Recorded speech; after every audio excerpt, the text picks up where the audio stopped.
February the 6th. Lake level's right at 9:15. We've had a lot of rain, but they're running the water right through the lake. Water temperature low to mid-40s. I did get to get out a little bit in the past week. It was kind of crazy. The weekend weather was absolutely gorgeous. Now this, I think tomorrow's supposed to be in the single digits for the next couple days, but it's kind of typical for this time of year. You're just trying to warm up. But I'm pretty much all done with my sport shows, so I'm gonna start getting down to some serious fishing. But I've been catching some fish on an Alabama rig, and I've been catching some of them shallow and some of them over deeper structure.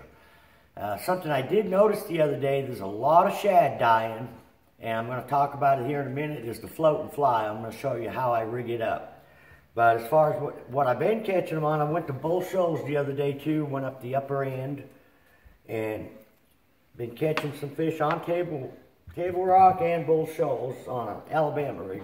And I throw several different Alabama rigs, but probably my most favorite one is a Strike King.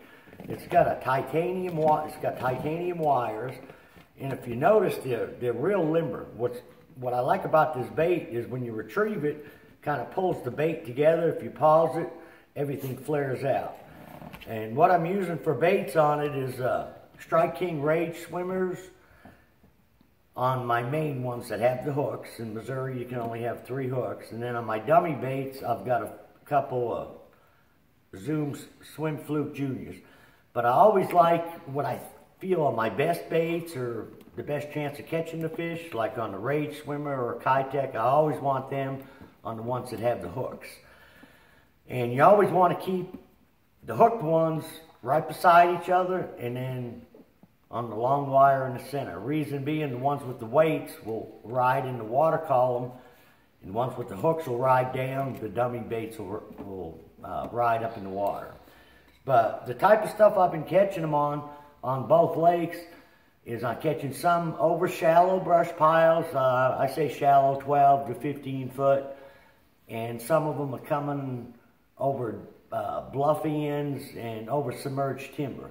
I'm seeing a lot of bait in the creeks on Table Rock, in the backs of the creeks. But I hadn't got hardly any bites back there. The place I'm getting the bites is more like out on the bluffs and the bluff ends on the Alabama rig. Now the other day when I was out, like I said, I seen a bunch of bait fish dying, real little shad. And normally when they get out there on the main lake bluffs, that's when that float and fly will really come into play. Now last year it didn't seem like it got that cold. We didn't have much of a shad kill, therefore we didn't have much of a float and fly bite. But there's several different ways to rig the float and fly up. I think Punisher Lures out of Tennessee makes a little kit that's got everything in it, a few jigs, a few corks, and your swivels. And that's kind of where this technique came from, was down there in Tennessee. A lot of the guys that fish the lakes on the Tennessee River and the impoundments down there. But basically, on the setup I've got that I use, it's got 3 components. It's got a 3-way swivel. It's got a little weighted cork, and I'll show you how I've got one rigged up here.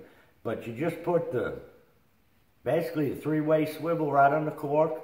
You'll have a leader line of about 10 to 12 feet long, which your bait will be hooked to, and then your main line. And on my main line, I usually use like a braid, 8 or 10 pound braid or a nano fill. And then I'll use my leader is usually 6 pound. Most of the little jigs I throw are a 1/16 or 1/8 ounce. Blue and white, silver and white, it's kind of hard to beat. And some of these are little Punisher jigs. And Spro also makes some real nice ones too. Like I said, I usually use the 1/16 or 1/8 ounce.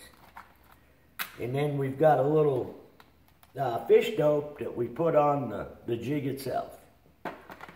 But what I usually do is get on them vertical bluffs, and I like to try to find let me see if I can show you this rig here all rigged up.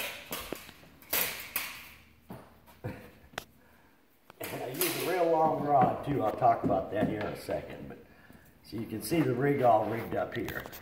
Got the cork on there, three-way swivel and the leader. Now the cork has a little lead in it, and what happens is when your bait's falling, your cork will be laying sideways.